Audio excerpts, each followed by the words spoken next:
making no apologies. That's it, umhlaba mawuhlulwe, so that our people can have access to the land.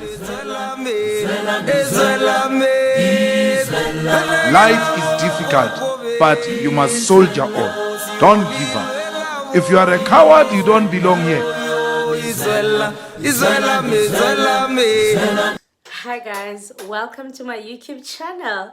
Welcome to Simple Politics. So I want to make this a short episode.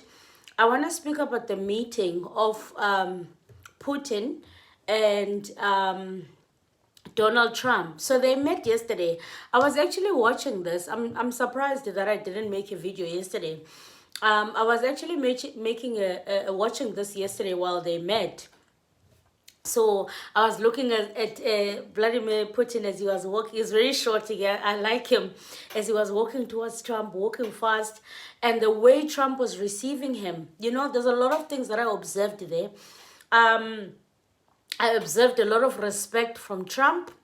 The way he greeted him, the way he was waiting. He was even clapping for him. When Putin was approaching Trump, he clapped. I was like, okay, this is another Trump. Of course, it means that he respects him as a leader, you know. So now I want to quickly get to the agenda as to why they're meeting. So they're meeting because they're trying to negotiate peace. Trump is saying that he's trying to negotiate ceasefire. Russia must cease fire from Ukraine. The president of Ukraine is Zelensky. And Zelensky was in the White House just before Ramaphosa, by the way, where Trump disrespected him.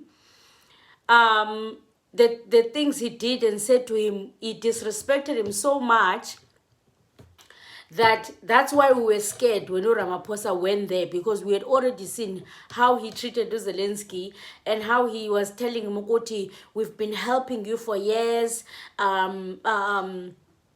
You don't know how much money the United States has invested in Ukraine, trying to help you fight this war. So, now my question is, and please guys, bear with me. I think we're just having a conversation. Actually, the time right now, it's 2 a.m. in the morning. I can't sleep. So I thought, let me just shoot this episode. So bear with me, because I'm trying to understand Ugutim. There is absolutely no way, and I could be wrong. My mind is telling me there is no way that Trump is sitting there in the Oval Office and one day he wakes up and he thinks, oh my God, I want to negotiate peace for Ukraine. I want ceasefire. I'm doing good. That doesn't sound like Trump. To say the right thing to do is for me to go negotiate peace. That Russia must cease fire. Remember, there's a big story also with Russia, right? Putin or Russia is part of the BRICS, right? They are part of the BRICS. So, I mean, for Trump to be willing to be civil and be that respectful to Putin, you know, I mean, I don't know. Something tells me there's so much more that's going on. Maybe that Trump wants. Maybe Putin also wants something. That's why he agreed.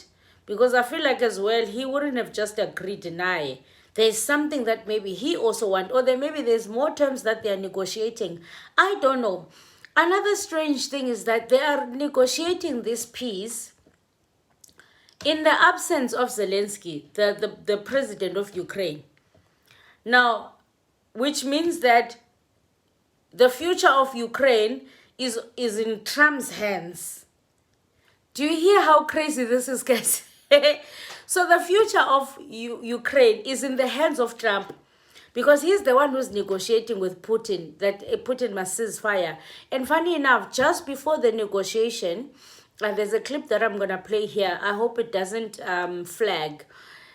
Just before this negotiation between the USA and Russia, there was a bombing in Ukraine by Russia. And I was listening now, they were saying, Gubana, well, hopefully they don't know if it's the last one, or maybe there's more to come, depending how the conversation goes between Trump and Putin. So meaning that the future of Ukraine is in the hands of Trump. Do you understand how crazy this sounds and how it's crazy to me? So I mean, there's a lot going on, and you know, for me, I think before anything, what struck me and what I was like, oh my God, Trump is so respectful.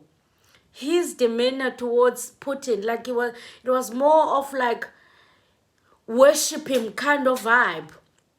The way Trump was reacting towards Putin, it's the way other presidents act when they approach Trump. He was just too nice, too respectful. His approach, you know, it was just crazy to watch. I'm gonna play it for you guys. I'm actually gonna play it for you guys. I hope it does not flag because I wanna play the entire clip. So it's crazy. And I mean, I know if I was not watching the way they were meeting, I would think that negotiation is not gonna go anywhere. But I think the way Trump was, I think actually this negotiation might actually work. And also, I feel like another thing that was the best thing to do is for them not to meet in the Oval House. I mean, the fact that Trump was able to sacrifice meeting in the Oval House and going to like out of his comfort, not like really out of his comfort zone, but he's not in his office. So for him to go outside, they were in Alaska, for him to go at least outside, you know, it says that I want to meet you halfway. You know, it says that I want to meet you halfway. I want this to be a fair negotiation kind of vibe. Coming from Trump, I give respect to Russia. I really do. I give respect to Putin. So let me play this for you guys. I want you to watch and I want you to tell me what you think. What do you think? What do you think is going to happen in these negotiations? You know, what do you think is going to happen? Do you think it seems like Trump, or do you think Trump is also negotiating because he wants more? There's something that he might want from Russia. Do you think Russia is also agreeing to negotiate because they also want something? It's just a crazy dynamic, Nje. It's weird. It's strange. Watch this and let me know what you think. The leaders arrived in Anchorage in Alaska a couple of hours ago, greeting each other on a red carpet laid out at a US Air Force base. It's the first time they've met face-to-face since 2019. In the run-up to these talks, President Trump said his aim was to see a ceasefire rapidly and that he wouldn't be happy if one wasn't agreed today.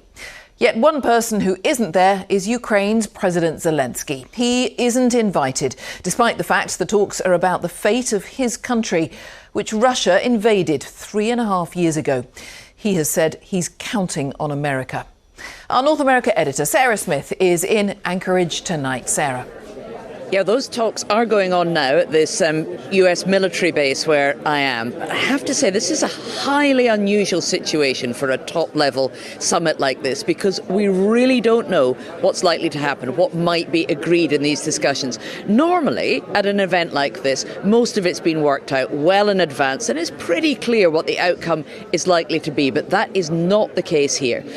Donald Trump's made his aims very obvious. He has said clearly that he wants to see a ceasefire and end to the fighting in Ukraine. And until that's in place, he doesn't want to talk about territorial deals or land swaps, as he calls them. That's for another meeting, he says.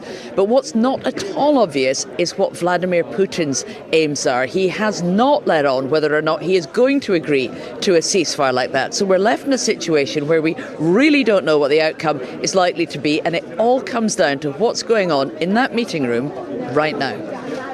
Donald Trump applauded Vladimir Putin's arrival in Alaska. The red carpet here is both literal and metaphorical. For the Russian president, this is not just a return to America, but back into the international community, which has isolated him since the invasion of Ukraine. For President Trump, this could be the start of a diplomatic triumph, but he doesn't yet know if Mr. Putin will agree to stop the fighting in Ukraine. President Putin, will you stop killing civilians? He claims he can't hear the inconvenient questions.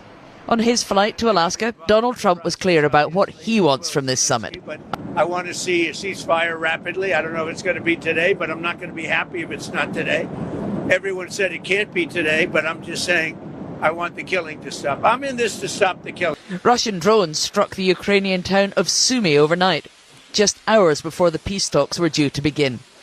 A last blast from Moscow, or a sign of more to come? President Zelensky will not be at the table for talks today. He's obviously worried about decisions being made without him. Russia must end the war, which it started and which has dragged on for years. A stop to the killings is necessary. A meeting of leaders is necessary. At least Ukraine, America and the Russian side. This is the format that can provide possible effective solutions. In Alaska, the Russian foreign minister says they're ready to explain the key objectives as they see them. We never make any plans in advance. We know that we have arguments, a clear, understandable position. We will state it. It is not every day that the US president gives his Russian counterpart a lift. But Donald Trump believes this is a special relationship, and riding in the limo together gives them some alone time before the meetings in which they'll be flanked by advisers. Mr. Putin, will you agree to a ceasefire? Under the optimistic slogan of pursuing peace, the negotiating teams posed for the cameras just before the talks began. Behind closed doors, they're now discussing the prospects for peace in Ukraine, very far away from the front line. Guys, yeah, guys, you guys tell me what you think. What do you think? Like, what do you honestly think? Anyway, if you don't know who I am, my name is Geopolitical. This is Simple Politics. I want to give a shout out to Unsigi. Unsigi bought me coffee. Unsigi bought me coffee. I was like, huh? Unsigi Mazwai buying me coffee? Thank you so much, Unsigi. So yeah, guys, subscribe to this channel. It's free of charge. Just press on the subscribe button. We are on our way to 40k subscribers. And yeah, please buy the host coffee, guys. It goes a long way. I'll see you guys on the next one. Let's meet in the comment section. Tell me what you think. What do you think about this meeting? What do you think about Trump's sudden respectful demeanor, or like it's like we are caught him to some extent? Tell me what you think about his respectful vibe. I mean, we all know Trump, but it seems like he's born again. Do you think he's doing this just from the goodness of his heart? Or he sees that everyone now is against him? What do you think? I don't know, guys. You let me know what you think. I'll see you in the comment section.